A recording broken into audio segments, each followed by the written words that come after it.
The galaxy had learned long ago that some boundaries were never meant to be crossed. Commander Ethan Cross had heard the warnings 1,000 times during his briefing sessions aboard the Terran Exodus, the colony ship that had carried him and 15,000 other humans across the void to the Outer Rim territories. The instructors had been clear, their voices edged with a kind of gravity reserved for matters of survival. Respect the customs of the Nixarian Imperium. Never enter their sacred chambers. Never look upon what is hidden. Never, under any circumstance, violate the ancient protocols that governed interaction between humanity and the vampire lords who ruled the crimson moon of Sangelios Prime. Ethan had listened. He had nodded. He had signed every waiver and memorized every cultural sensitivity document the Terran Diplomatic Corps had thrust into his hands. And yet, here he stood, frozen in the arched doorway of a chamber he should never have entered, his eyes locked upon a sight that would alter the trajectory of his entire existence. The room sprawled before him like something torn from a fever dream, all vaulted ceilings carved from obsidian stone and walls alive with bioluminescent symbols that pulsed in rhythm with an unseen heartbeat. Crimson light bled through crystalline fixtures embedded in the Gothic architecture, casting everything in shades of blood and shadow. Mist curled along the polished black floor, thick and sentient, as though the chamber itself breathed. Silk curtains the color of midnight hung from invisible moorings, their fabric moving in currents of air that shouldn't exist in a sealed environment. And in the center of it all, partially obscured by swirling shadows and cascading veils of translucent silk, stood her. She was a creature of contradictions, alien yet achingly beautiful, terrifying yet magnificent. Her skin glowed with an ethereal luminescence, pale as starlight reflecting off virgin snow, marked here and there with faint traceries of silver that might have been veins or might have been something older, something written into her very DNA by forces beyond human comprehension. Her hair fell in waves of pure white, so long it pooled on the floor around her feet like spilled moonlight. But it was her wings that truly stole Ethan's breath. They rose from her shoulders like the architecture of fallen cathedrals, massive structures of membrane and bone that caught the red ambient light and transformed it into something divine. Each wing stretched wider than Ethan's outstretched arms, their surfaces etched with patterns that seemed to shift when he wasn't looking directly at them. Ancient glyphs, perhaps, or maps of star systems long since consumed by entropy. Her body, though partially concealed by the strategic positioning of shadows and silk, spoke of power barely contained. She was tall, easily matching Ethan's 6-foot frame, with curves that suggested both predatory grace and devastating strength. The flowing curtains clung to her form just enough to hint at what lay beneath while preserving the mystery, the shadows playing across her skin like living guardians of her modesty. And then she turned. Her eyes found him across the expanse of the chamber, and Ethan felt the impact like a physical blow.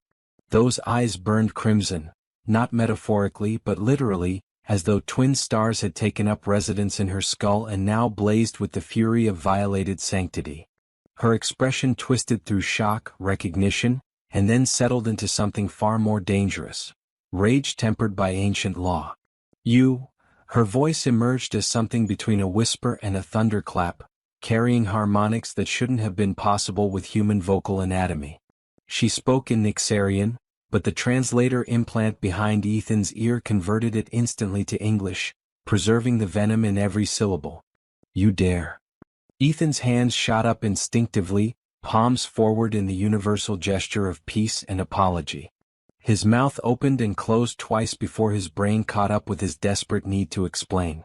I didn't mean to. The corridor, it shifted and the doorway wasn't marked and I was just trying to find the... You have seen. She took a step toward him, and the movement was both hypnotic and terrifying. The mist parted around her feet like subjects bowing before their queen. You have looked upon what is forbidden. The translator gave up on some of her words, leaving them in their original Nixarian form, but Ethan didn't need the technology to understand her meaning. He had crossed a line, stumbled through a doorway that should have remained forever closed. And now whatever ancient law governed such transgressions would exact its price. I'm sorry, he managed, his voice cracking despite years of military training designed to keep him calm in crisis situations. I swear I didn't know, I would never intentionally. Silence. The word cracked through the chamber like a whip, and Ethan's jaw snapped shut of its own accord. She moved closer, and with each step, the shadows seemed to deepen around her, the silk curtains billowing as though caught in a storm that existed only in her orbit. He could see more details now, the way her claws extended from fingertips that tapered into elegant points, the subtle patterns of silver that traced along her collarbone and disappeared beneath the concealing fabric, the raw power that radiated from her like heat from a forge. She stopped 3 paces away, close enough that he could smell her, a scent like winter nights and ancient roses and something else, something that his human brain couldn't quite categorize but recognized on a primal level as dangerous. "Do you understand what you have done?" she asked, her voice dropping to a tone that somehow felt even more threatening than her earlier fury. "Do you comprehend the magnitude of your violation?" Ethan swallowed hard. I've broken some kind of law. A sacred law. Not some law." She tilted her head, and the gesture reminded him of a predator studying prey from a new angle. "The first law. The foundation upon which all relations between your species and mine are built. You have gazed upon a daughter of the Crimson Houses in her private chambers, in her state of seclusion, during the time when flesh and soul are laid bare before the ancient mothers." The translator struggled with several of those concepts, offering approximations that Ethan knew fell woefully short of their true meaning. But he understood enough. He had intruded upon something deeply private, something sacred, something that his presence had irrevocably profaned. "What?" He had to force the words out past the fear constricting his throat. "What happens now?" Her expression didn't soften, but something flickered in those burning eyes, something that might have been resignation or might have been grim determination. "There is only one path forward, human. Only one way to satisfy the blood debt you have incurred and prevent the houses from calling for your execution." Ethan's heart, which had already been hammering against his ribs, kicked into an even higher gear. "Execution? The penalty for your crime is death," she said matter-of-fact as though discussing the weather. "Unless the one whose sanctity has been violated chooses to invoke the right of binding." "The right of what?" She drew herself up to her full height, and her wings spread slightly, casting shadows that swallowed what little light remained between them. "You have seen me as only a bondmate may see me. Therefore you must become my bondmate or you must die. There is no third option." The words hung in the air between them, impossible and absolute. Ethan's mind raced, trying to process what he was hearing through the fog of shock and terror. "You're saying, I have to marry you?" "Marry." She tested the word, her accent transforming it into something alien and strange. "Your human term for the eternal binding." "Yes. That is what I am saying."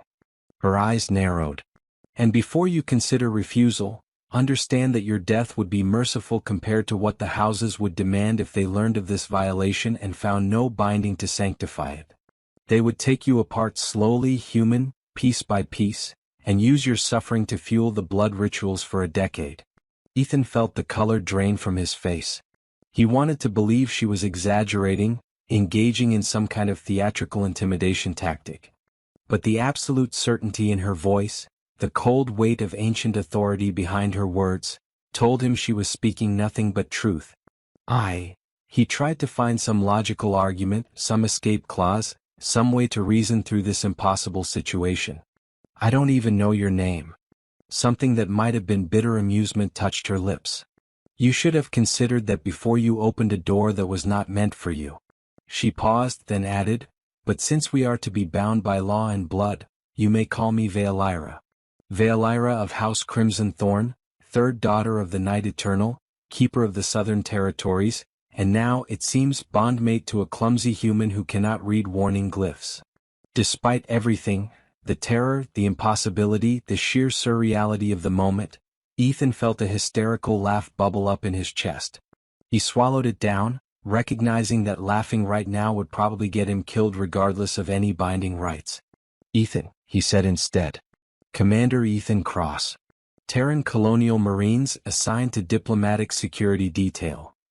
He paused, then added with a trace of desperate humor, "and apparently very bad at reading warning glyphs." Veilira's expression didn't change, but something shifted in the air between them. some infinitesimal relaxation of the crushing tension. So, Ethan Cross. She pronounced his name carefully as though testing its weight. You understand what you must choose. The binding with all the obligations and transformations it entails, or death with the honor of knowing your suffering will feed ancient powers. When you put it that way, Ethan said, his voice steadier than he felt, the binding sounds almost appealing. Do not jest about this. The steel returned to her voice. The eternal binding is not a human marriage that can be dissolved when passion fades. It is a merging of bloodlines, a yoking of souls, a covenant that will endure for centuries. I will live for 1,000 of your years, perhaps more. If you bind yourself to me, you bind yourself to an existence beyond anything your species was meant to endure. Ethan met her burning gaze and found, to his surprise, that his fear was beginning to transmute into something else. Not courage exactly, but a kind of fatalistic clarity. He thought of the alternative, of the execution she'd described, of the diplomatic incident his death would create. He thought of the mission that had brought him to this remote moon in the first place, the tenuous peace between humanity and the Nixarian Imperium that depended on mutual respect and careful adherence to protocol. He thought of the woman, the being, standing before him, terrible and magnificent, offering him a choice that was barely a choice at all. Then I choose the binding, he said. I choose you. For a long moment, Valira simply stared at him, her expression unreadable. Then slowly she nodded. So be it. She raised one clawed hand, palm facing the ceiling, and spoke words in ancient Nixarian that the translator didn't even attempt to convert. The bioluminescent symbols on the walls blazed brighter, responding to her voice, and the mist at their feet began to swirl in patterns that looked almost like writing. The covenant is witnessed, she said, switching back to a language the translator could handle. The debt is answered. When the sun rises over the red horizon, we will stand before the assembled houses, and the binding will be made formal. Her eyes locked onto his with renewed intensity. Until then you will remain here in my chambers under my protection. If you leave before the ritual is complete, the debt reverts, and the houses will have the right to claim you. Ethan nodded, understanding the implication. He was a prisoner as much as a guest, held by ancient law in the rooms of a woman, a creature he'd met less than 5 minutes ago. A woman who would become his wife when the sun rose. One more thing, Valira said, and now her voice carried a note he couldn't quite identify. You have seen me in a state of exposure that binds you by law. But I have not yet seen you with the same intimacy. The binding must be reciprocal, human. Before the ritual, I must be granted the same vision you were granted, however accidentally. It took Ethan's exhausted, overwhelmed brain a moment to process her meaning. When it did, his eyes widened. You're saying you need to see me? As you saw me. There was no humor in her voice, no embarrassment. Just ancient law making its demands. The debt must balance. The exposure must be mutual. That is the way of the binding. Ethan felt heat rise to his face despite everything. He'd been shot at, survived decompression events, faced down hostile forces across 3 star systems, and somehow the idea of standing vulnerable before this terrifying, beautiful creature, scared him more than any of it. But he'd made his choice. And in the grand scheme of impossible things he'd agreed to, this was just one more. Okay, he said quietly. Okay. When? Valira's expression softened. Just barely, just enough to remind him that beneath the ancient power and alien nature, there was something like understanding. Not now. You are exhausted, terrified, and overwhelmed. The binding demands many things, but it does not demand cruelty. She gestured to a shadowed alcove where Ethan could just make out the shape of a resting platform covered in dark fabrics. Sleep first. Recover your strength. When you wake, we will begin the preparations, and I will explain what you must know about the life you have chosen. Ethan wanted to argue that he was too wired to possibly sleep, that his mind was spinning too fast to allow for rest. But the moment she mentioned it, the exhaustion hit him like a physical wave, the adrenaline crash combining with the emotional overload to turn his limbs to lead. Thank you, he managed. Valira inclined her head slightly, a gesture that might have been acknowledgement or might have been dismissal. Then she turned away, her wings folding against her back, the shadows and silk moving to conceal her once more as she retreated to another part of the chamber. Ethan stood there for a moment longer, trying to convince himself this was real, that he hadn't simply had a psychotic break and hallucinated this entire encounter. But the cold stone beneath his feet, the lingering scent of roses and winter, the fading echo of her voice, all of it was too vivid, too present to be anything but genuine. He was going to marry an alien vampire princess. He was going to bind his soul to a creature of shadow and blood and ancient power. And somehow he had to find a way to survive it. Ethan woke to the sensation of being watched. His eyes snapped open, military training overriding the grogginess of deep sleep, and he found himself staring up at a ceiling of carved obsidian that seemed to writhe with reflected light. For a disorienting moment, he couldn't remember where he was. Then the events of the previous night came crashing back with the force of a tactical strike. The door. The chamber. The woman, Valira, standing revealed in shadows and silk. The ultimatum. The choice. The binding. He sat up slowly, his body stiff from sleeping in his uniform on an alien resting platform that, despite its exotic appearance, had somehow been more comfortable than his bunk aboard the Terran Exodus. The chamber looked different in what he assumed was daylight, though the illumination came not from windows but from the bioluminescent symbols that now glowed with a softer amber hue rather than their previous crimson intensity. Valira stood near one of the Gothic archways, fully clothed now in a gown of midnight blue that seemed to be woven from liquid shadow. The garment covered her from neck to floor, long sleeves extending over her hands, but it somehow managed to be both modest and devastating, clinging to her form in ways that suggested everything while revealing nothing. Her wings were partially folded against her back, their tips dragging slightly on the floor behind her. She turned as he rose to his feet, those crimson eyes assessing him with an intensity that made him feel simultaneously exposed and strangely protected. "You slept 4 hours," she said without preamble. "The binding ceremony will begin at sunset, which gives us approximately 10 hours to prepare you." Ethan ran a hand through his hair, trying to shake off the last cobwebs of sleep. "Prepare me how? You cannot enter the binding as you are, ignorant, unprepared, and unaltered." She moved toward him with that predatory grace that seemed inherent to her species, stopping just beyond arm's reach. "The eternal binding is not simply a declaration of intent. It is a transformation. Your blood will be mingled with mine. Your lifespan will be extended to match my own, or as close as your human physiology can manage. Your body will be marked with the sigils of House Crimsonthorn, and your soul will be bound to mine through channels that your scientists do not even have names for." Each statement hit Ethan like a hammer blow. He'd known, abstractly, that the binding would be significant, but hearing the specifics laid out in Valira's matter-of-fact tone made it real in a way that terrified and fascinated him in equal measure. "How long will I live?" he asked, latching onto the one detail his mind could begin to process. "Unknown." Valira tilted her head slightly. "Humans who have undergone the binding in the past have lived anywhere from 2 to 5 centuries. Your biology resists the full transformation. Some fundamental aspect of your genetic code fights against the changes the binding introduces. But you will not age as you would have. You will not sicken as easily. And you will heal from injuries that would have killed you before. Have there been many humans who've been bound to your people? 17 in the last 1,000 years." Her expression remained neutral. "Most were diplomats or explorers who, like you, stumbled into situations where the binding was offered as an alternative to death. 3 were individuals who sought the binding deliberately, believing it would grant them power." Her lips curved slightly. "Those 3 did not survive the first decade. The binding is not kind to those who approach it with selfish intent."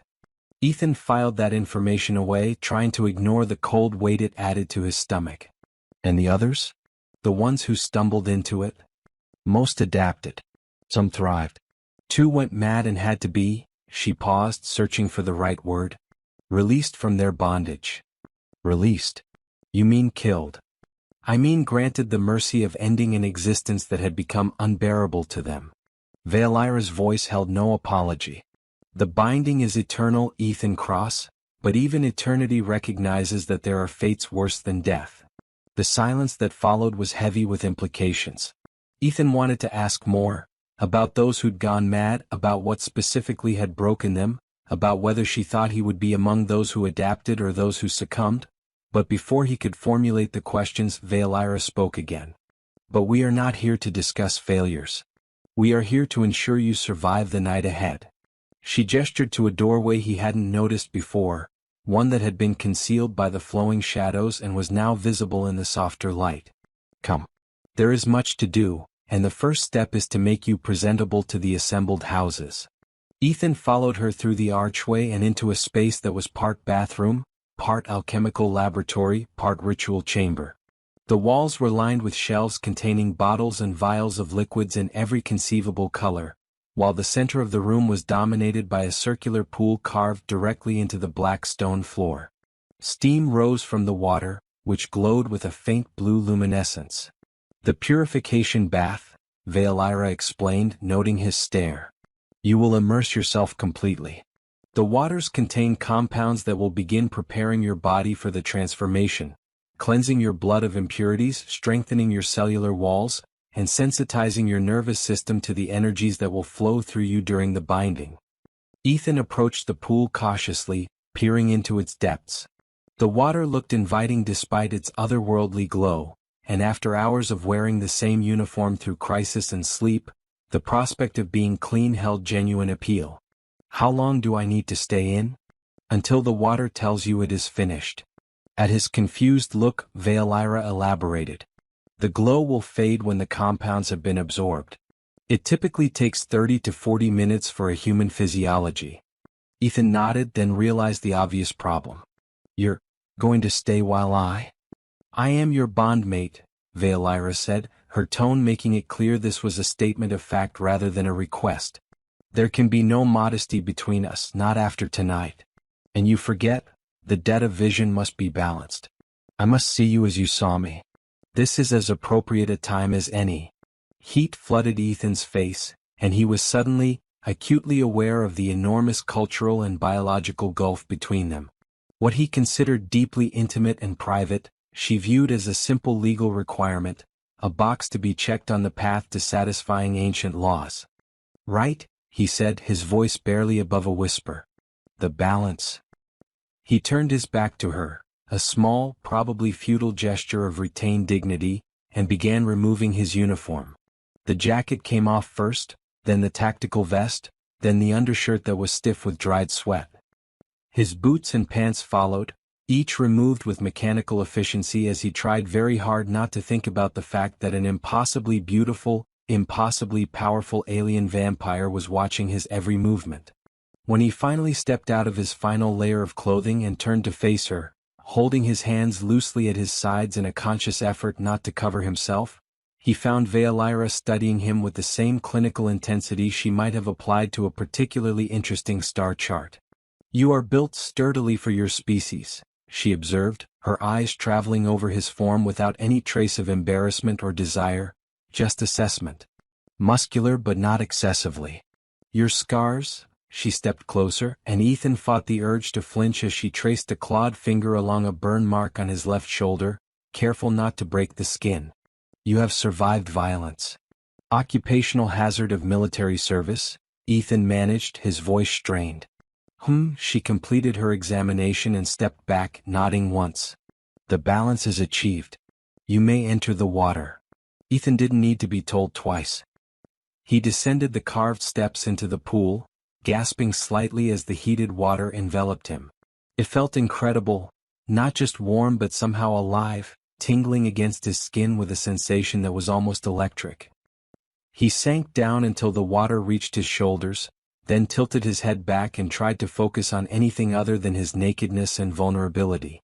Valera settled onto a bench carved from the same black stone as the pool, her wings arranging themselves behind her with unconscious grace. For a long moment she simply watched him, her expression unreadable. Then she spoke, her voice softer than before. You are afraid. It wasn't a question, but Ethan answered anyway. Terrified. Good. Fear will keep you cautious during the ceremony.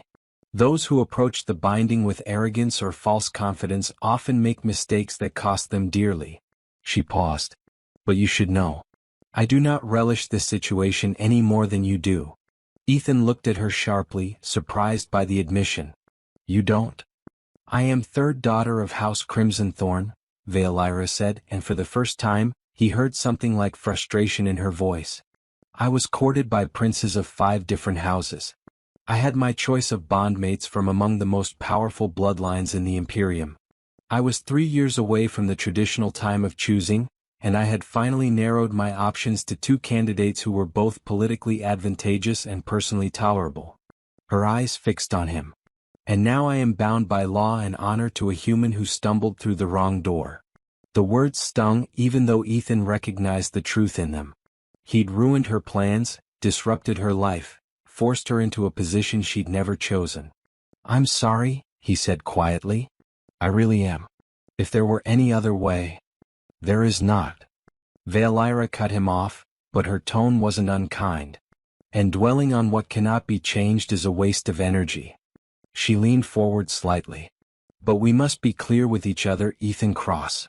This binding is a legal necessity, not a love match. I do not know you. I do not particularly like what I have seen so far. You are clumsy, ignorant of basic protocols, and painfully human. And I suspect you view me with a mixture of terror and exotic fascination that has nothing to do with who I actually am. Ethan couldn't deny any of it. He nodded slowly. So where does that leave us? It leaves us with a choice about what kind of bondmates we will be, Valera said. The binding is eternal, but the nature of that eternity is up to us. Some bonded pairs become genuine partners, building lives and legacies together. Others remain strangers who simply share a mystical connection and legal status. And some, she trailed off, but Ethan could fill in the blank. Some go mad, he finished. Some go mad, she confirmed.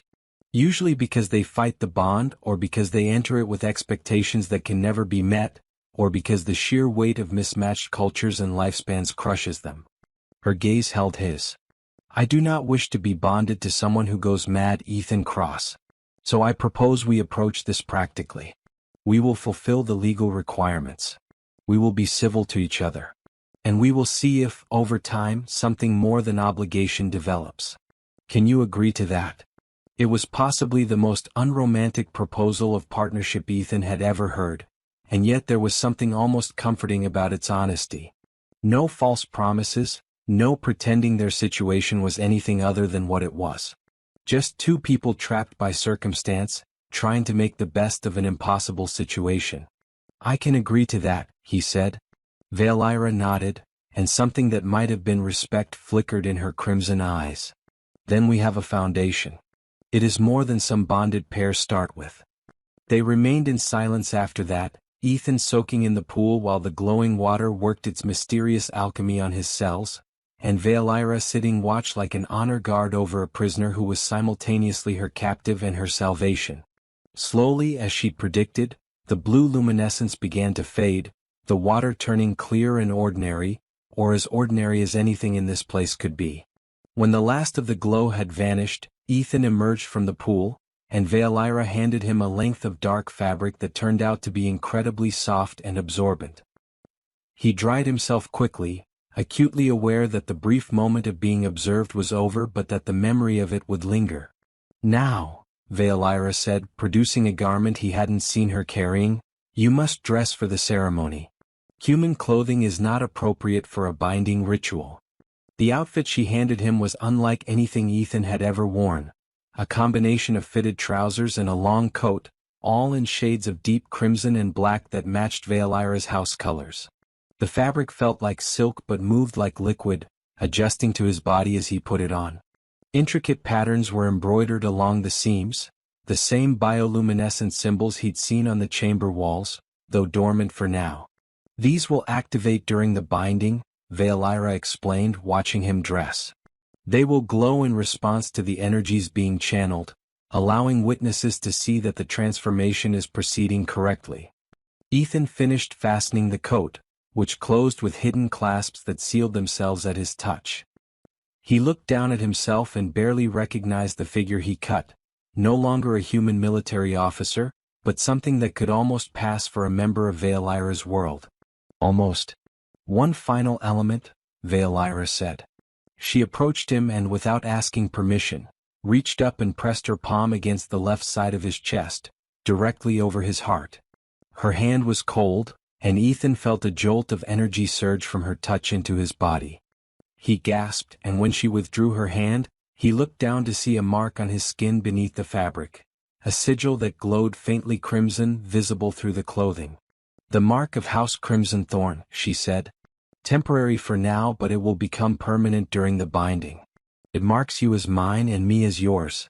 No one who sees it will doubt your status. Ethan touched his chest, feeling the warmth radiating from the mark. Does it hurt? Not unless the bond is threatened or damaged. Veilira turned away, moving toward the doorway. Come. There are still preparations to be made, and the sun is already beginning its descent. The great hall of House Crimson Thorn was a cathedral of darkness and beauty, a space so vast that its far walls disappeared into shadow despite the hundreds of floating lights that drifted through the air like captive stars. Columns of black stone rose to support a ceiling lost in murk, each carved with the faces of ancient vampires whose eyes seemed to follow movement through the chamber. The floor was polished to a mirror sheen, reflecting the lights above and creating the disorienting illusion of walking through an inverted sky. Ethan stood at the threshold of this impossible space, Veilira at his side, and tried to control his breathing. The preparation had taken hours, instruction in the proper responses during the ritual, practice with the movements he would need to make, explanations of the significance of each element of the ceremony. His head swam with information. His chest ached where the temporary mark pulsed in rhythm with his racing heartbeat. And now, as the last light of the red sun faded beyond the Gothic windows, it was time. Remember, Veilira murmured, her voice for his ears alone, speak only when prompted. Move only when I move. Do not flinch from the pain. Showing weakness during the binding will be seen as an insult to the house and may void the protection the ceremony offers you. Ethan nodded, not trusting his voice. Then, before he could second-guess himself into paralysis, he followed Veilira into the hall. The assembled houses were waiting for them. They lined the hall on both sides, dozens, perhaps hundreds, of vampires of every conceivable description. Some looked almost human, differing only in the pallor of their skin and the crimson of their eyes. Others were clearly alien, their forms twisted by centuries of genetic modification or magical alteration into shapes that defied easy categorization. Wings, horns, extra limbs, skin covered in scales or fur or patterns of luminescent symbols. The diversity was staggering and terrifying. All of them watched in absolute silence as Veilira led Ethan down the center of the hall toward a raised dais where three figures waited. Even among this gathering of the extraordinary, those three commanded attention. They radiated power the way stars radiated heat, and Ethan knew without being told that he was looking at the leadership of House Crimson Thorn. The central figure was a woman who might have been Veilira's older sister, though her eyes held the weight of centuries that no human could ever accumulate. She wore a gown of pure crimson that seemed to be woven from liquid blood, and her wings, even larger than Veilira's, spread behind her like a throne of shadow. To her right stood a male vampire of indeterminate age, his features sharp and cruel, his gaze assessing Ethan with the cold calculation of a predator deciding whether prey was worth the effort of the hunt. To her left, another woman, this one appearing younger but somehow more dangerous, her smile revealing fangs that caught the floating light and threw it back in rainbow refractions.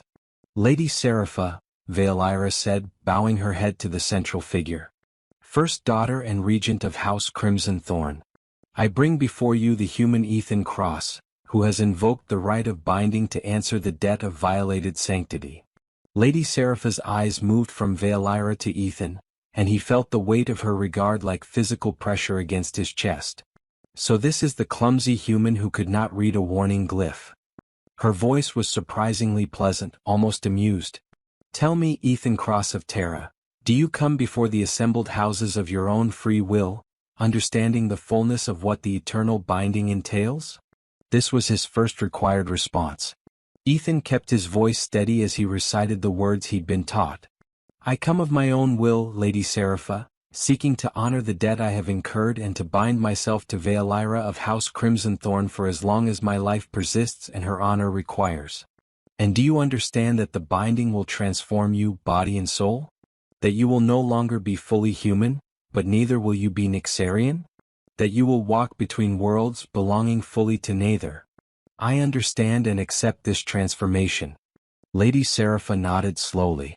Then let it not be said that House Crimson Thorn does not honor the ancient laws. Let it not be said that we reject the right of binding when it is properly invoked. She spread her hands and the floating lights throughout the hall began to pulse in unison, their rhythm matching the mark on Ethan's chest. Let the ceremony begin. What followed was simultaneously beautiful and terrifying, a ritual that seemed to exist at the intersection of magic, science, and something far older than either. Veilira and Ethan were guided to the center of the dais, where a circle had been inscribed in silver that glowed in response to their presence. They stood facing each other, close enough that Ethan could see the faint silver tracings in Veilira's skin pulse with her heartbeat. Lady Serapha began to chant in ancient Nyxarian, and this time the translator didn't even try to convert the words. They were too old, too laden with meanings that human language couldn't contain. The other vampires joined in, their voices creating harmonics that seemed to bypass Ethan's ears and resonate directly in his bones. Veilira extended her right hand, palm up, and Ethan mirrored the gesture as he'd been taught. The cruel-faced male vampire, whom Ethan now recognized as some kind of blood priest, approached with a blade that looked like it had been forged from crystallized shadow. He spoke a single word, and the blade flared with crimson light. Then he drew it across Veilira's palm, opening a cut that welled with blood so dark it looked black in the pulsing light. The priest turned to Ethan and there was a moment, a single crystallized instant, where every instinct Ethan possessed screamed at him to run, to fight, to do anything but allow this stranger to cut him with a weapon that hummed with alien power. But he held still, and the blade traced across his palm, and the pain was immediate and shocking, far worse than any cut had a right to be. It felt like fire and ice simultaneously, like the blade had opened not just his skin but something deeper, some layer of reality that existed beneath the flesh. His blood welled up, recognizably red, human red, not the dark near black of Veilira's, and the priest positioned their hands so that their blood mingled, dripping together onto the silver circle beneath their feet. The moment the combined blood touched the inscribed silver, the world exploded into sensation. Ethan felt Veilira's presence slam into his consciousness like a battering ram, felt her thoughts and memories and emotions flood through the connection opening between them. It wasn't telepathy, not exactly, but it was far more intimate than any communication he'd ever experienced. He felt her shock at the intensity of the connection, felt her struggle to maintain her composure as his own human thoughts and memories crashed into her awareness with equal force. He felt her fear, carefully hidden but present nonetheless, that the binding might fail, that his human physiology might reject the transformation and leave them both trapped in a half-completed ritual. He felt her grief for the future she'd planned, the partner she'd been considering, the life that would never be. And beneath all of that, he felt something else, a fierce determination to make this work, to honor the laws of her house and her people, to find a way forward even if the path ahead was nothing like what she'd envisioned. The blood priest continued his chanting, and the other vampires' voices rose in response. Ethan felt his mark burn hotter, felt something begin to change in his cellular structure as the mingled blood worked its transformation. His DNA was being rewritten, his metabolism adjusted, his lifespan extended through mechanisms he couldn't begin to understand. It hurt. God, it hurt worse than anything he'd ever experienced, worse than the shrapnel wound that had nearly killed him in the Kepler conflict, worse than the decompression training that had left him gasping and broken. But he didn't flinch. He didn't cry out. He met Veilira's eyes across the space between them and saw his own determination reflected back at him, saw her fighting through her own pain, because yes, the binding was affecting her too, forcing her to accommodate his foreign presence in her bloodline, to make space in her long existence for this unexpected human. The ceremony reached its crescendo, the chanting becoming almost musical, the lights pulsing so fast they became a solid glow. Lady Serapha raised her hands and her voice cut through all the others. By blood shared, by souls bound, by the ancient laws of the Crimson Houses, I declare this binding complete.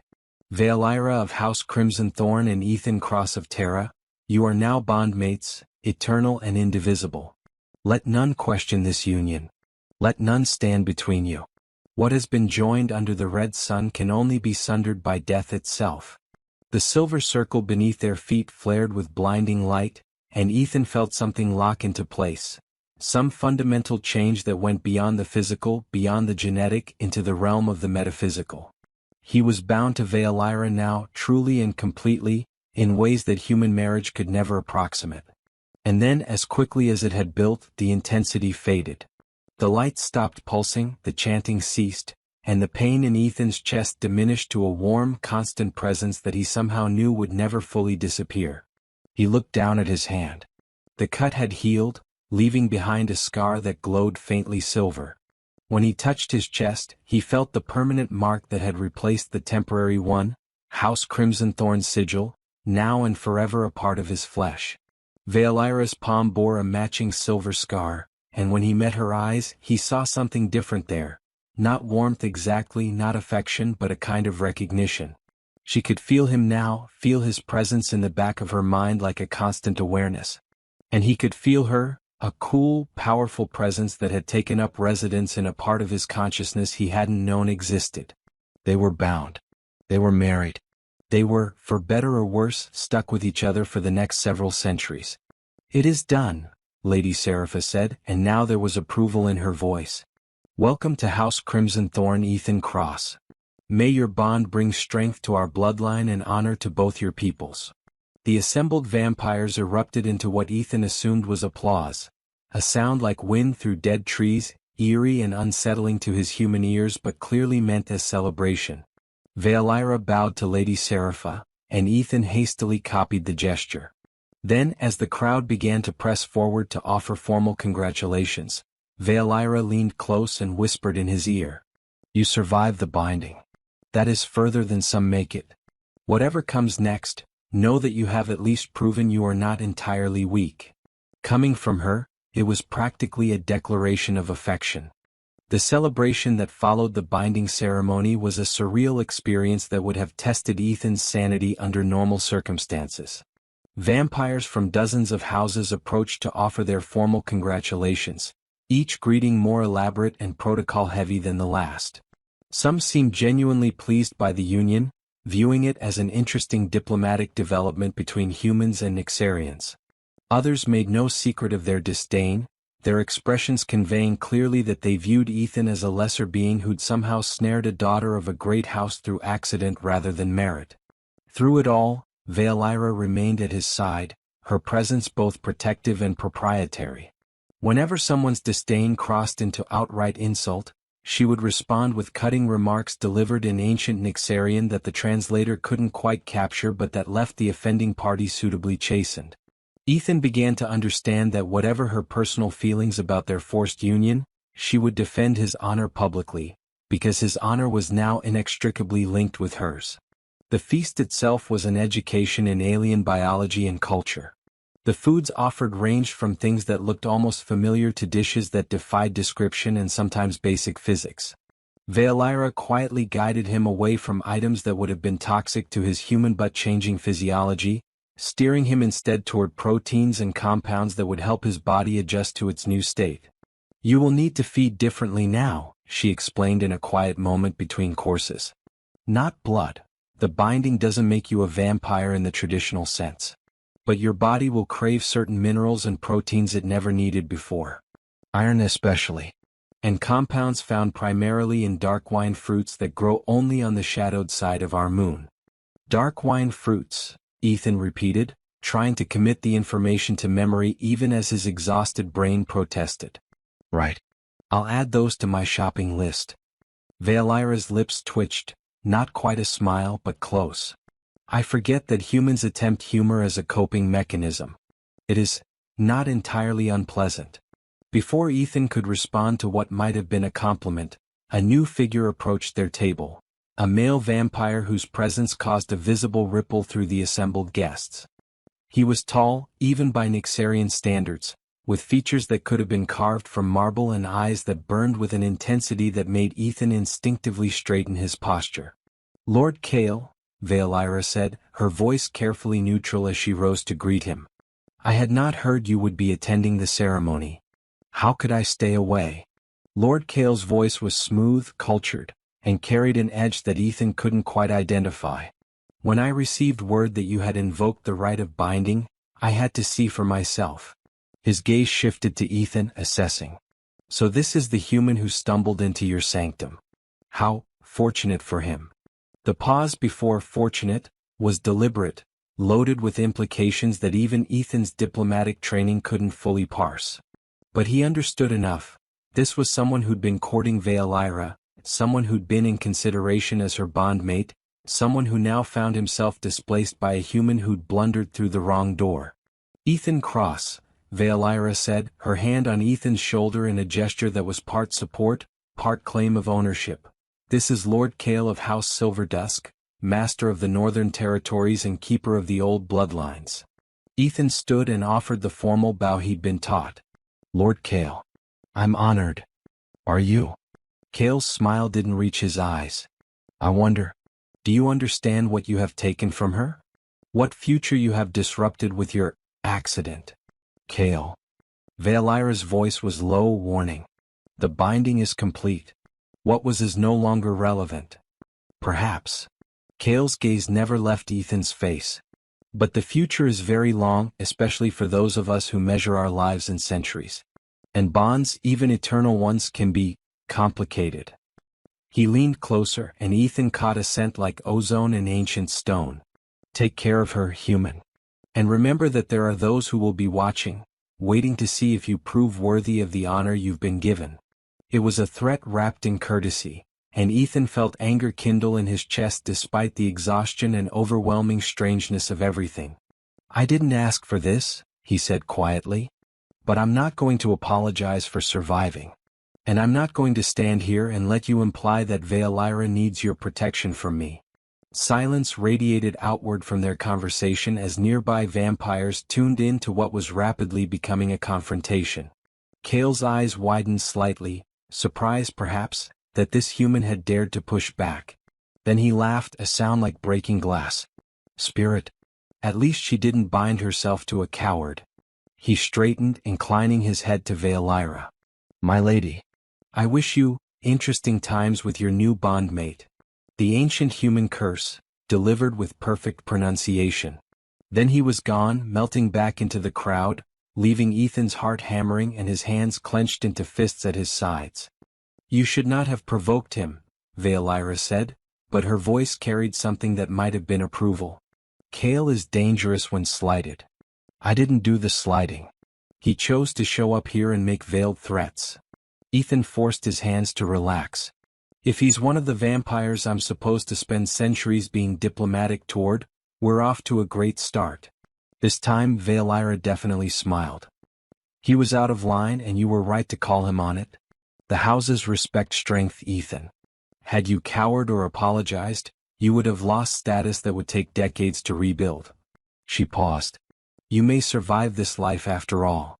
The celebration continued for hours, but Ethan's transformed biology, or perhaps just the sheer psychological toll of the day, was approaching its limits. Valira seemed to sense his flagging energy through the bond that now connected them, and she made their excuses to Lady Serapha, who granted them leave to depart with a knowing smile. "The first night of a new binding," the regent said. "Traditionally a time for the newly bound to become better acquainted." Her expression suggested she knew exactly how non-traditional this particular binding was, and found it amusing. Valira maintained her composure as she guided Ethan out of the great hall and through corridors that seemed to shift and change when he wasn't looking directly at them. The bond helped him keep his bearings. He could feel Valira's certainty about the path, could sense her intention to return to her chambers, and that knowledge kept him from panicking when the walls seemed to move. They reached the Gothic doorway he'd first stumbled through. Was it only yesterday? It felt like years had passed, and Valira unsealed it with a gesture. The chamber beyond looked different now that Ethan knew it would be his home. Less threatening, perhaps, but no less alien. You will sleep here, Valira said, gesturing to the resting platform where Ethan had collapsed after their first encounter. Your belongings from the Terran ship have been retrieved and placed in that alcove. She pointed to a shadowed recess Ethan hadn't noticed before. In the morning, we will discuss the practical arrangements of our situation.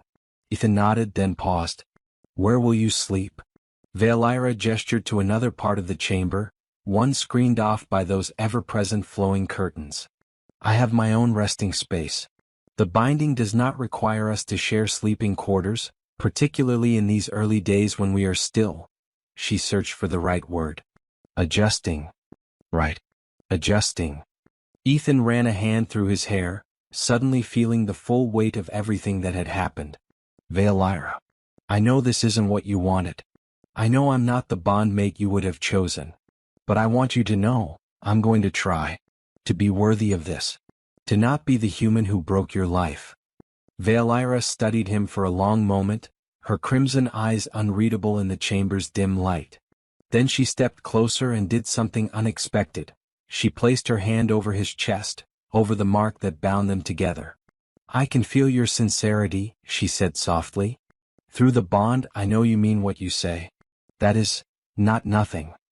Her hand remained on his chest, and Ethan became acutely aware of the coolness of her skin, the strength in her fingers, the subtle rise and fall of her own breathing. I will not pretend this is easy for me. I will not pretend I am happy about the circumstances. But you faced the binding without flinching. You stood up to Kale when you could have hidden behind me. And you have not once complained about the impossible situation you find yourself in. Would complaining help? No, a trace of that almost smile touched her lips again. Which is why your restraint is notable.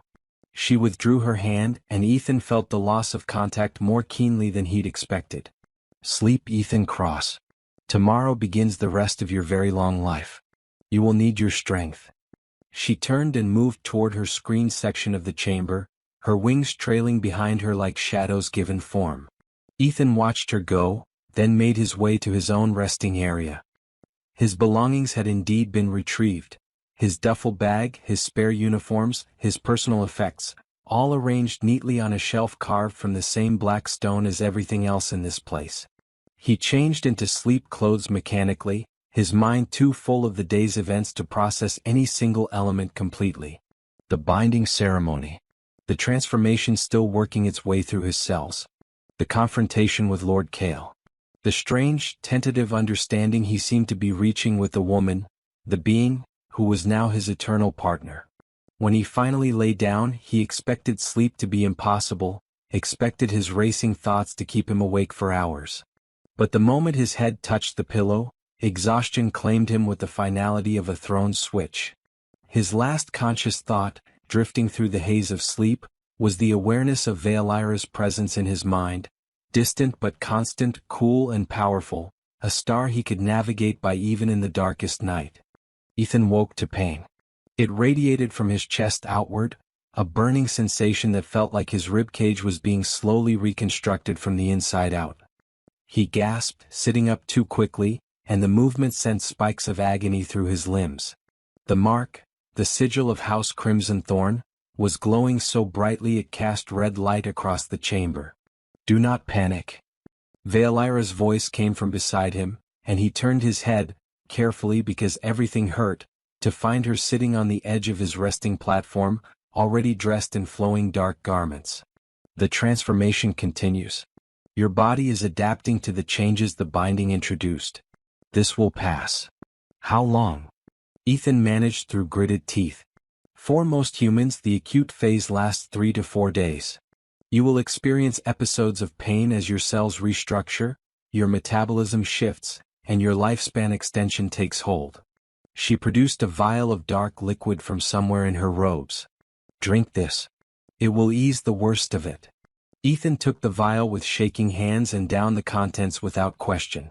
It tasted like concentrated darkness, bitter, cold, oddly substantial, and the effect was almost immediate.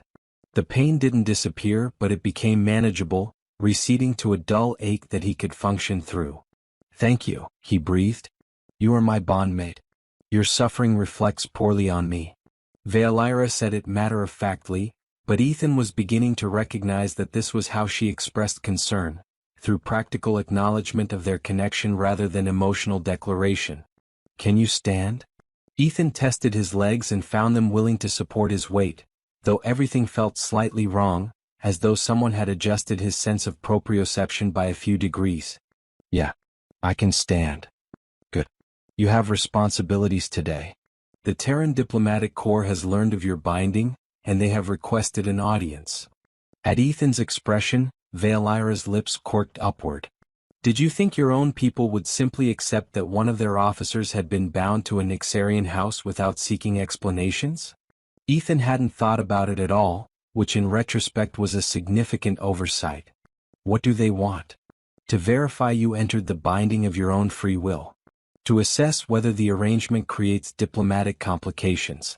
To determine, I suspect, whether you are a liability or an asset to human Nixarian relations."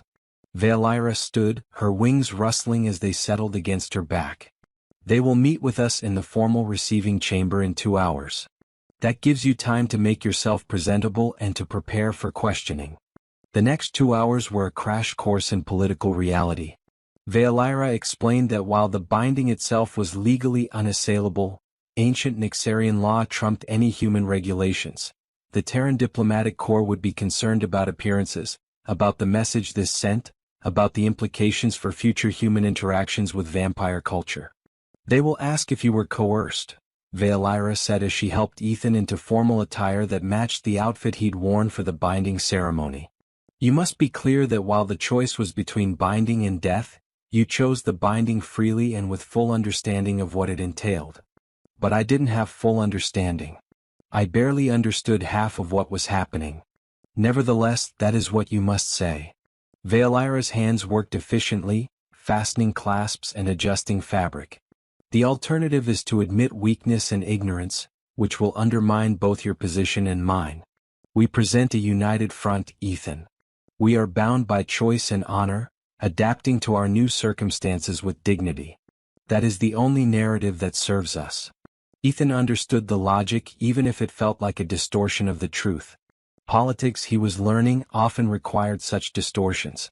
The formal receiving chamber was less intimidating than the Great Hall but no less impressive. A smaller space with walls lined in what looked like living wood that had been shaped into intricate patterns, and a ceiling that displayed a slowly rotating hologram of the red moon's orbit around its parent planet. 3 humans waited for them, all wearing the formal attire of the Diplomatic Corps, their expressions carefully neutral. Ethan recognized one of them immediately, Ambassador Chin, the head of the human delegation to the Nixarian Imperium. The other 2 were unfamiliar, but their bearing marked them as senior officials of some kind. "Commander Cross," Ambassador Chin said, her tone professional but not unkind. "And Lady Veilira. Thank you for agreeing to meet with us on such short notice." "Ambassador." Ethan bowed slightly, the gesture automatic from years of military protocol. "I understand you have questions about the binding." Questions would be an understatement. This came from one of the other officials, a man with graying hair and sharp eyes. "Commander, you've been bound to an alien species through a ritual we barely understand, effectively removing yourself from human jurisdiction and placing yourself under Nixarian law. This creates complications." "I'm aware," Ethan said, keeping his voice level. "But the alternative was execution for inadvertent violation of sacred law. Given those options, the binding seemed preferable." "Walk us through what happened," Ambassador Chin said, settling into one of the chairs arranged in the chamber's center. "How did you come to be in Lady Veilira's private chambers in the first place?" Ethan recounted the story, carefully editing out the more explicit details but maintaining the essential truth. He'd gotten lost, entered a restricted area by accident, and been caught in a situation where ancient law demanded either his death or his binding to the one whose privacy he'd violated. Veilira corroborated his account, adding context about Nixarian customs that helped the human officials understand why the penalty had been so severe. "And you chose the binding freely?" the sharp-eyed official pressed. "No one forced your hand?" "Define forced," Ethan said. "Was a weapon held to my head?" "No. But I was clearly informed that refusing the binding meant execution." So I chose life and I chose to honor the laws of the culture I was visiting. That seems like the appropriate decision for a diplomatic security officer. Ambassador Chin exchanged glances with her colleagues. Commander, you understand that this binding is permanent. You can't simply divorce Lady Valeira if things don't work out. You're tied to her, and through her to House Crimson Thorn, for the rest of your considerably extended life. I understand that, Ambassador. And you're comfortable with it? Ethan paused, considering his answer carefully. Comfortable isn't the word I'd choose. But I'm committed to making it work. Lady Valeira and I have agreed to approach this as partners, figuring out how to build a life together. It's not the path I expected my life to take, but it's the path I'm on now. The sharp-eyed official turned to Valeira. And you, Lady Valeira? How do you view this binding? We've heard you had other suitors, other plans. Some might suspect you harbor resentment toward Commander Cross. Valeira's expression remained perfectly composed, but Ethan felt a flash of irritation through the bond before she replied. The binding was necessitated by law and circumstance. I chose to honor that law rather than demand execution. Ethan Cross has proven himself capable of adapting to our ways with remarkable speed. While this was not the future I envisioned, I do not believe it will be a terrible one. We are both intelligent beings capable of compromise and growth. That is sufficient foundation. It was possibly the most diplomatic way of saying, I'm making the best of a bad situation, that Ethan had ever heard. But it seemed to satisfy the officials, who nodded and made notes on their data pads. Very well, Ambassador Chin said after a long moment. Commander Cross, the diplomatic corps is prepared to support your binding as a valid exercise of Nixarian law and to recognize your new status as a member of House Crimson Thorn by marriage.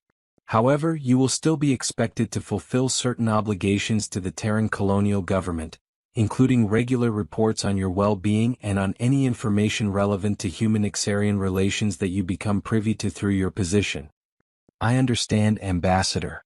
Though I should note that as a member of House Crimson Thorn, I'll also have obligations to them that may sometimes conflict with Terran interests. We're aware. Which is why we'll be assigning a liaison officer to help you navigate those conflicts when they arise. Chin stood, signaling the end of the meeting. You found yourself in an unprecedented situation, Commander. Try not to create an interstellar incident. I'll do my best, ma'am. After the officials left, Ethan slumped in his chair, the adrenaline that had been sustaining him draining away. That went better than I expected. They were testing us, Valeira said, moving to stand before one of the living wood walls.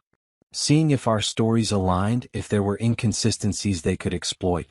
You handled it adequately. High praise. It is, actually. She turned to face him. You are learning quickly, Ethan. How to speak with precision, how to present the narrative that serves our interests, how to navigate the political currents that will surround us. These are skills that many humans never develop, even those who live among us for years. Ethan studied her, trying to read the expression on her alien but beautiful face. Through the bond, he could sense something that might have been approval, might have been surprise. I had good teachers in the military. They drilled into us that in diplomatic situations, every word matters. Indeed. Valeira was quiet for a moment, then added, You should know that news of our binding has spread throughout the Imperium. Other houses are curious. We will receive invitations to formal gatherings, requests for audiences, challenges to your worthiness. The next few months will be a gauntlet of social and political tests. Fantastic. Ethan rubbed his face. And I'm still trying to figure out which foods won't kill me. To his surprise, Valeira laughed. An actual laugh, not just the almost smile she'd been offering. The sound was unexpectedly musical, a cascade of notes that seemed to resonate with the bioluminescent symbols on the walls. Your priorities are refreshingly practical. Come. If you're going to survive the social gauntlet, you need to build your strength. I will introduce you to the kitchens and ensure you have a supply of foods your transitioning body can process. Over the following days and weeks, Ethan and Valeira settled into a routine that was equal parts adaptation and negotiation. He learned the layout of House Crimson Thorn's sprawling compound, memorizing which corridors led where and which areas were restricted even to him. She taught him the formal modes of address for different ranks of vampires, the subtle gestures that conveyed respect or challenge, the intricate dance of Nyxarian court politics. His body continued to change, the episodes of pain decreasing in frequency but never fully disappearing. He noticed his reflexes improving, his strength increasing beyond what his human musculature should have been capable of. His senses sharpened. He could see more clearly in the dim lighting the vampires preferred, could hear conversations from rooms away, could distinguish scents with a precision that bordered on overwhelming. "Your human DNA is fighting the transformation," Valyra explained one evening as they shared a meal in her chambers. "It cannot be fully overwritten, you will always be fundamentally human at your core. But the binding is gradually introducing Nyxarian elements that will coexist with your original biology. You are becoming a hybrid, something that has no proper name in either of our languages." "Wonderful. I'm a biological experiment." But Ethan said it without real bitterness. He was alive, he was adapting, and he was beginning to see the advantages of his transformed state. "You are unique," Valyra corrected. "That has value in our culture. The Nyxarian Imperium prizes those who transcend easy categorization." They also began to understand each other beyond the formal partnership they'd agreed to. Ethan learned that Valyra was an accomplished scholar of ancient civilizations, that she maintained a private library of texts dating back thousands of years, that she had a dry wit that emerged when she was comfortable enough to relax her formal demeanor.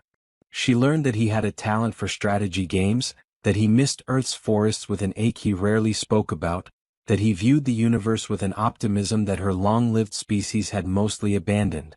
And slowly, carefully, the bond between them deepened beyond legal obligation.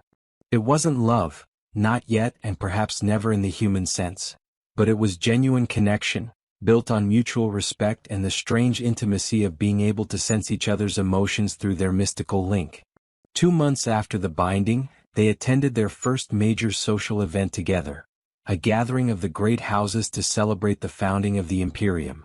Ethan wore formal attire that Valyra had commissioned for him, black and crimson with intricate embroidery that marked him as both human and bound to crimson thorn. She wore a gown of midnight blue that seemed to be woven from captured starlight, her wings fully displayed in a statement of pride and power. They entered the gathering together, and Ethan felt every eye in the room turn toward them. Some gazes were curious, others hostile, a few appreciative of the spectacle they presented. The alien vampire princess and her human bondmate, an arrangement that shouldn't have worked but somehow did. Lord Kale was there, of course, watching from across the room with an expression that suggested he was waiting for Ethan to make some catastrophic mistake. But Ethan had learned well in the past 2 months. He navigated the social intricacies with increasing confidence, remembered names and titles, engaged in the elaborate verbal sparring that passed for conversation among the vampire nobility.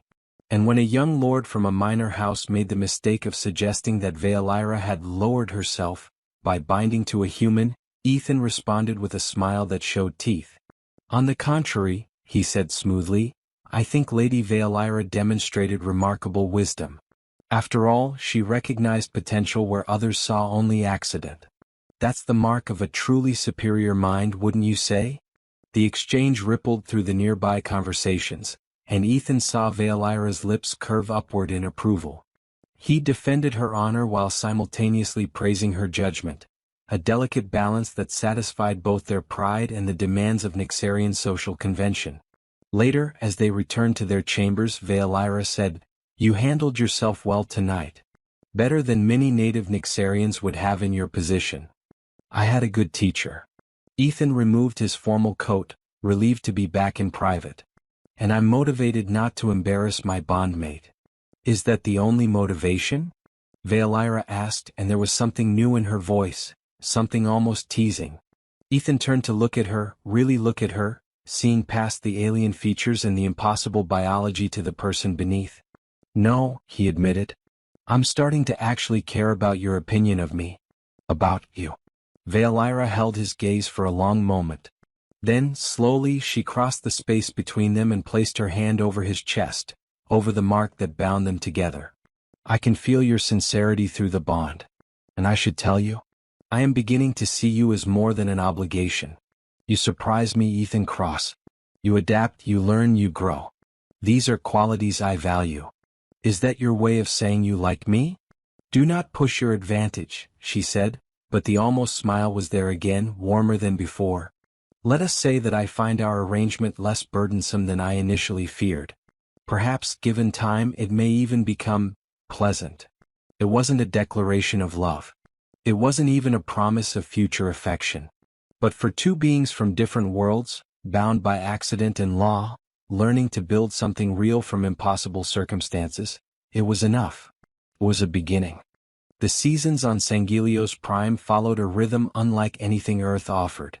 The red sun's elliptical orbit created periods of deep crimson twilight that lasted for weeks, followed by intervals of near darkness where only the bioluminescent flora and the distant stars provided illumination. Ethan learned to mark time not by days but by cycles, measuring his new life in the ebb and flow of light that painted the Gothic spires of House Crimson Thorn. 6 months after the binding, Ethan woke to find the pain in his chest had finally ceased entirely. The transformation was complete. He rose from his resting platform and moved to the mirror, a recent addition to the chambers, installed at his request because Nixarians rarely bothered with such things. The face that looked back at him was recognizably his own, but changed. His skin had taken on a slight pallor, not quite matching Veilira's luminescence but noticeably paler than his original complexion. His eyes remained brown, but flecks of crimson had appeared in the irises, visible when the light caught them at certain angles. His canine teeth had lengthened slightly, not true fangs but enough to be noticeable when he smiled. "You look troubled." Veilira's voice came from behind him, and he turned to find her in the doorway, already dressed for the day in flowing robes of deep green. "The transformation is complete. You should be celebrating." "I barely recognize myself," Ethan said quietly. "I look in the mirror and see someone who's not quite human anymore." Veilira moved to stand beside him, studying both their reflections. "You are not quite human. You are also not quite Nixarian. You are what the binding made you, something new, something that exists in the space between our peoples." She paused. "Does this distress you?" Ethan considered the question. Did it distress him? He'd left behind his human life, his human future. He would outlive everyone he'd known before coming to Sangelios Prime. His body had been altered in ways that couldn't be reversed. By any rational measure he should be devastated. And yet, "No," he said slowly. "It doesn't distress me. It's just taking some getting used to." "You adapt well," Veilira observed. "Better than any of the other humans who've undergone binding. The bond between us grows stronger each day. I can feel your presence in my mind almost as clearly as I feel my own thoughts now. That should not be possible after only 6 months." It was true. The connection that had begun as a vague awareness had evolved into something far more intimate. Ethan could sense Veilira's emotions with increasing clarity, could sometimes even catch fragments of her thoughts when she was feeling particularly strongly about something. And he knew she could do the same with him, that his mind was becoming as transparent to her as hers was to him. "Is that normal?" he asked. "For the bond to develop this quickly?" "No. Most bonded pairs take decades to reach this level of connection." Veilira's expression was thoughtful. "There are theories about why some bonds develop faster than others. Compatibility of temperament, similarity of values, or simply genuine affection developing despite the circumstances of the binding." She said the last part carefully as though testing the words. Ethan met her eyes in the mirror, and through the bond he felt what she was feeling: uncertainty, hope, fear of rejection, desire for connection.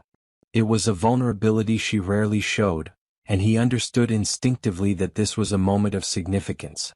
"I think," he said carefully, "that we've moved past obligation and into something real. I don't know what to call it. Friendship seems too weak. Love seems premature. But it's something." "Something," Veilira repeated, and her hand found his, her cool fingers intertwining with his warmer ones. "Yes, I feel it too. You have become important to me, Ethan Cross. More important than I expected or perhaps wanted. But I find I do not regret it. Before Ethan could respond, a sharp chime echoed through the chamber, a summons. Valira's expression shifted immediately to one of concern. That is Lady Serapha's call. She only uses that tone when something significant has occurred. They found Lady Serapha in her private study, a room lined with displays showing real-time data from across the territories controlled by House Crimson Thorn. The regent looked up as they entered, her expression grave. There has been a challenge, she said without preamble. Lord Kale of House Silverdusk has formally disputed the validity of your binding, claiming it was made under duress and without proper observance of all protocols. He has invoked the right of trial. Ethan felt his stomach drop. Trial? What does that mean? It means, Valira said, her voice tight with barely controlled anger, that Kale is attempting to dissolve our binding through legal maneuvering. If he succeeds in proving the binding was improper, it will be annulled, and Ethan will be subject to the original penalty, execution. Can he actually do that? Ethan asked. The binding was witnessed by hundreds of vampires. Lady Serapha herself presided over it. The right of trial is ancient law, Lady Serapha explained. It allows any member of the assembled houses to challenge a binding if they believe proper protocols were not followed. Kale claims that Ethan was not given sufficient time to understand the implications of the binding before agreeing to it, and that therefore his consent was not truly informed. That's ridiculous, Ethan protested. I was given hours of instruction. Valira explained everything. Nevertheless, the challenge has been made and it must be answered. Lady Serapha stood, her wings spreading slightly in agitation. The trial will take place in 3 days before a tribunal of the great houses. You will both need to testify about the circumstances of the binding. And Ethan, she turned her crimson gaze on him. You will need to prove that you understood what you were agreeing to. That you entered the binding with full knowledge and free will. How do I prove that? By demonstrating your knowledge of Nyxarian law and customs. By showing that you have adapted to our ways with sufficient depth that your consent could not have been given in ignorance. Lady Serapha's expression softened slightly. In essence, you must prove you have become one of us despite your human origins. The 3 days before the trial were the most intense of Ethan's life. Valira drilled him relentlessly on every aspect of Nyxarian culture, law, and tradition. He memorized genealogies of the great houses, studied the intricate protocols that govern social interaction, learned the historical precedents for every major legal principle that might come up during the trial. They barely slept. Valira pushed him to his limits and beyond, demanding perfection in his responses, forcing him to think in Nyxarian rather than translating from English. She was merciless in her instruction, but Ethan understood why. If he failed, if the binding was annulled, he would die. And she would lose the bondmate she'd invested months in teaching, the partner she was beginning to genuinely care for. On the night before the trial, Ethan collapsed onto his resting platform, his mind spinning with information, his body exhausted despite its enhanced resilience. Valira sat beside him, and for once she looked as tired as he felt. I think you are as prepared as you can be, she said quietly. Tomorrow we will learn if it is enough. What happens if Kale wins? Ethan asked. If the binding is dissolved? Valira's hand found his, gripping tightly. I will fight to prevent your execution. I have some influence as third daughter of this house. But the law is absolute. If the binding is annulled, the original debt comes due. The most I could do is perhaps negotiate exile instead of death. Which would mean leaving you. Yes. Her voice was barely a whisper. Which would mean losing you.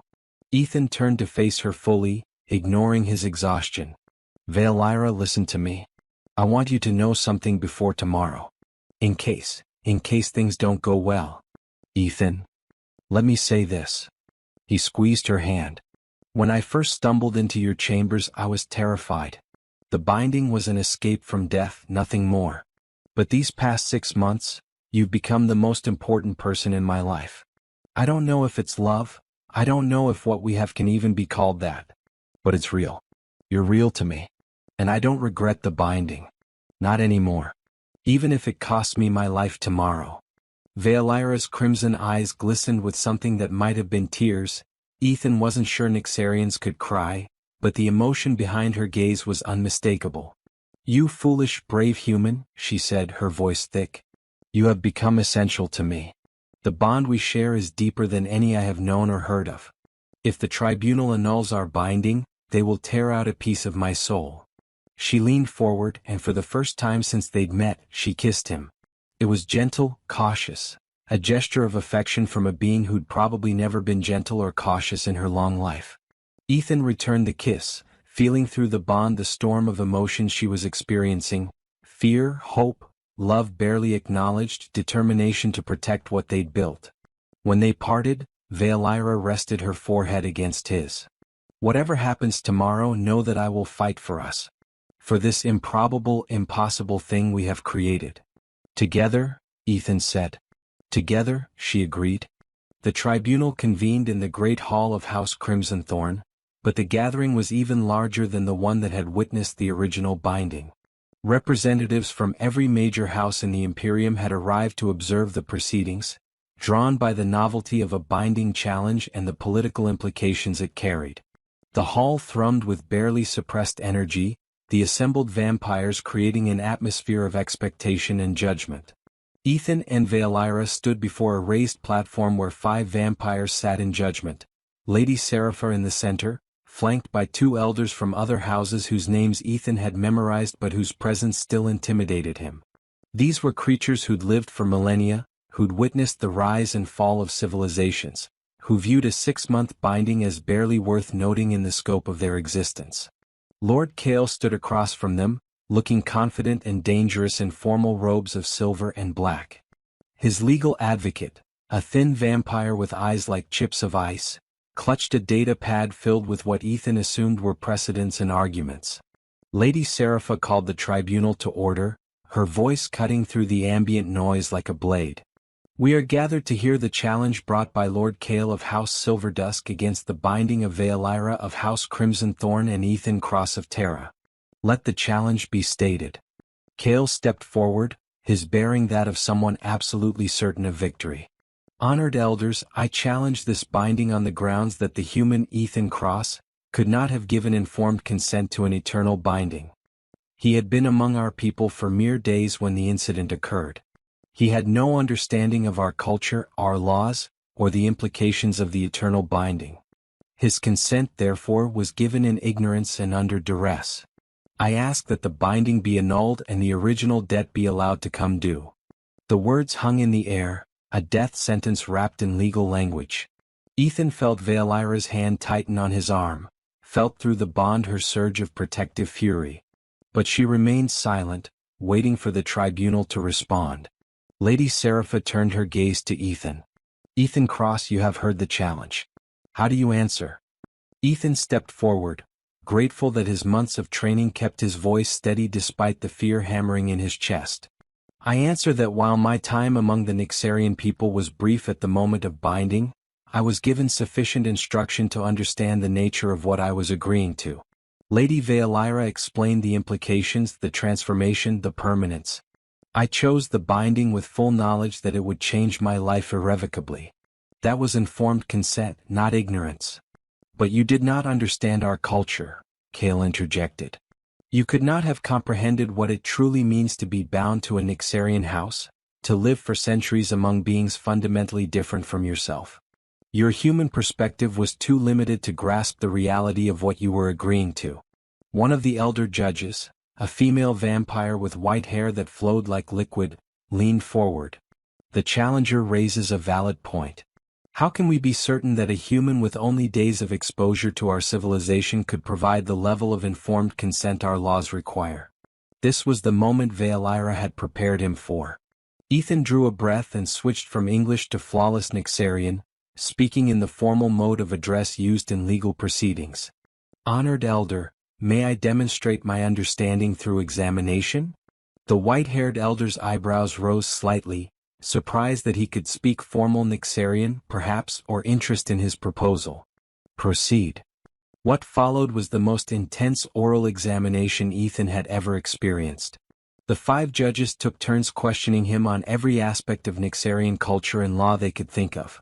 They asked him to recite the genealogies of the great houses, to explain the historical origins of the binding ritual, to describe the proper protocols for territorial negotiations between houses.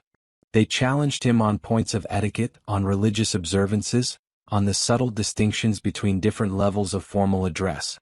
Ethan answered every question, drawing on the months of instruction and the knowledge that Vealira had drilled into him with relentless precision. He spoke in proper Nixarian, switching between dialects when appropriate, demonstrating not just memorization but genuine understanding of the concepts underlying their civilization. He saw Kale's confidence begin to waver as the examination continued. He saw surprise and then grudging respect appear on the faces of several judges. And through the bond he felt Vealira's pride and hope building like a rising tide. Finally, after what felt like hours but was probably only 90 minutes, Lady Serapha raised a hand for silence. I believe we have heard sufficient demonstration of the respondent's knowledge. Let us address the core question. Can this human be said to have given informed consent? The white-haired elder spoke first. I am impressed. In 6 months, this human has acquired knowledge that many young Nixarians do not possess after decades. His understanding of our culture is not superficial. He grasps the underlying principles and can apply them contextually. This suggests a depth of instruction and dedication to learning that undermines the claim of ignorant consent. Another elder, this one with features that looked carved from stone, nodded slowly. I agree. Moreover, the depth of the bond itself speaks to genuine compatibility and commitment. The connection between these two is stronger than many bonds I have witnessed that were made with full cultural knowledge on both sides. Whatever began as accident has evolved into something legitimate. Kale's advocate tried to interject, but Lady Serapha cut him off with a gesture. The tribunal has heard the arguments and seen the evidence. We will now deliberate. The 5 judges engaged in a whispered consultation that Ethan's enhanced hearing could almost but not quite make out. He stood with Vealira, their hands clasped, both of them barely breathing as their fate was decided. Through the bond, they shared their fear and hope, creating a feedback loop of emotion that was either deeply comforting or utterly terrifying. Ethan couldn't decide which. Finally, Lady Serapha turned back to face the assembly. The tribunal has reached a decision. We find that while the initial circumstances of the binding were irregular, the human Ethan Cross has demonstrated sufficient understanding of Nixarian culture and law to constitute informed consent. Moreover, the strength of the bond and the clear compatibility of the pair suggest that the binding has become legitimate through commitment and growth. The challenge is denied. The binding of Vealira of House Crimson Thorn and Ethan Cross of Terra stands affirmed. The hall erupted in noise, some vampires applauding the decision, others clearly disappointed at the outcome. Ethan felt his legs nearly give out with relief, felt Vealira sag against him. Through the bond came a rush of joy and gratitude so intense it nearly overwhelmed him. But they weren't finished. Lady Serapha raised her hand for silence once more. However, Lord Kale, you invoked your right under ancient law to bring this challenge. While the tribunal finds against you, we recognize that your concerns, though ultimately unfounded, were not entirely without merit given the unusual circumstances. No penalty will be imposed for bringing this challenge. Kale inclined his head, accepting the judgment with visible reluctance. But as he turned to leave, he caught Ethan's eye, and the look he gave was one of grudging respect rather than hostility. Perhaps, Ethan thought, the trial had actually accomplished something positive. It had forced him to prove his worthiness not just to Kale but to the entire Imperium. As the assembled vampires began to disperse, Ethan and Vealira stood together in the center of the great hall, their bonds singing with shared relief and triumph. They had survived the trial. The binding had been affirmed. They were, officially and unquestionably, eternal partners. You were magnificent, Vealira said quietly. The way you answered their questions, the depth of knowledge you demonstrated. Ethan, you made them see you as one of us. That is no small achievement. I had a good teacher, Ethan replied. And a powerful motivation. I wasn't going to let them take you away from me. Vealira's hand cupped his face, and her crimson eyes searched his with an intensity that made his breath catch. "When I first saw you standing in my doorway, I thought you were the end of my carefully planned future. But you have become the beginning of something I never knew I wanted. A partner who challenges me, who grows with me, who has proven himself worthy of standing beside me. So what you're saying is you're glad I stumbled through the wrong door?" She laughed, that musical sound that seemed to resonate with the architecture around them. "Do not let it go to your head, human. But yes, I am glad. Impossibly, inexplicably glad." They left the great hall together, walking through corridors that no longer felt quite so alien to Ethan, heading toward chambers that had become home. The trial was over. The binding was secure. And ahead of them stretched centuries of possibility, of learning and growing and building something unprecedented. A bridge between two species, embodied in the unlikely bond between a human commander and an alien vampire princess. 5 years after the binding, Ethan stood on the observation deck of House Crimsonthorn's highest spire, looking out over the landscape of Sangelios Prime. The red sun hung low on the horizon, painting everything in shades of crimson and gold. In the distance he could see other territories, Silver Dusk to the north, Onyx Dawn to the east, the newer human settlements on the southern continent where the Terran colonial government had established a permanent presence. "You are thinking loudly." Veilira's voice came from behind him, and he smiled without turning around. "Just reflecting on how much has changed," Ethan said. 5 years ago, I was a military officer who'd never seen an alien civilization up close. Now I'm a recognized member of the Imperium's diplomatic corps, an official liaison between humanity and the Nixarian houses, and bound to one of the most powerful vampires in the territories.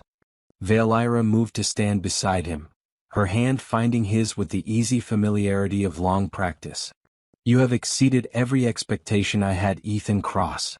You've become not just a competent member of our society but a true force within it. The proposals you drafted for human Nixarian cultural exchange programs have been adopted by 3 houses. Your mediation work has prevented 2 potentially violent disputes. You are making a difference." "We are making a difference," Ethan corrected. "I couldn't do any of this without you." "True."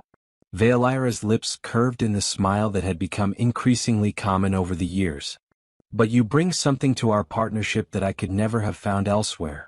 A fresh perspective, an optimism that my people lost millennia ago, a belief that different species can find common ground. These are valuable qualities." Ethan turned to face her fully, taking in her beauty that he'd long since stopped thinking of as alien. She was simply Veilira, his partner, his bondmate, the most important person in his increasingly long life. "I love you," he said, the words coming easily now though they'd taken him 3 years to say the first time. "I know we joke about our accidental beginning, but I genuinely love you. I choose you every day. Not because of the binding but because of who you are." Veilira's expression softened, her crimson eyes warm. "I love you too, my impossible human. You forced your way into my life through the most absurd circumstances imaginable, and now I cannot envision existence without you. We are something unprecedented, a true union of our peoples. And I suspect we are merely the beginning." She was right, Ethan knew. In the 5 years since their binding, 3 more human Nixarian bindings had occurred, all voluntary, all between individuals who'd taken the time to truly know each other before making the commitment. The precedent he and Veilira had set, proved through their trial and strengthened through their genuine partnership, had opened the door for others to follow. "Lady Serapha has asked if we would consider hosting the next diplomatic summit," Veilira said, changing the subject. "She believes our chambers have become symbolic of human Nixarian cooperation. What do you think?" Ethan considered the proposal, the logistical challenges, the political implications, the opportunity to further the cause they'd inadvertently championed. "I think," he said slowly, "that it's a terrible amount of work that will stress us both to our limits. And I think we should absolutely do it. Because that's what we're here for, to build bridges, to create connections, to prove that the most unexpected partnerships can become the strongest." Veilira nodded, satisfaction clear in her expression. "Then we are agreed." She paused, then added, You know, there is one tradition we have not yet observed. The binding gave us legal union, but in my culture, there is another ceremony, a personal vow exchange that bonded pairs undertake when they know they have built something lasting. A vow exchange? Ethan felt his heart rate pick up. Like, a renewal of vows? Similar. But more intimate. Not the formal spectacle of the binding, but a private commitment between partners who have proven their bond through years of shared experience. Her eyes held his. I would like to undertake this ceremony with you, Ethan. Not because law or tradition demands it, but because I want to mark what we have become. Ethan felt emotion well up in his chest, joy, gratitude, love so deep it bordered on overwhelming. This was the woman who'd threatened him with execution when they first met, who'd been forced into a partnership she never wanted, who'd every reason to resent him. And she was asking to commit to him again, freely this time, out of genuine desire rather than necessity. Yes, he said, his voice rough with emotion. Yes, I want that. I want to promise myself to you again, knowing everything I know now, having lived this life we've built. They stood together on the observation deck as the red sun sank below the horizon, planning their private ceremony, discussing the future projects they wanted to undertake, simply existing in each other's presence with the comfort of partners who'd been through trials and emerged stronger. Somewhere in the compound below, life continued. Vampires going about their eternal business, human visitors navigating the complexities of Nyxarian culture, the slow but steady work of two civilizations learning to coexist. And at the heart of it all was an unlikely couple, bound by accident and law, who transformed obligation into genuine love and partnership. Ethan Cross had stumbled through the wrong door and discovered the right future. Valira of House Crimson Thorn had lost the life she'd planned and found something far better. Together they were writing a new story, not of humans and vampires, but of two beings who'd crossed every conceivable boundary to build something unprecedented. And they had centuries ahead to continue writing it.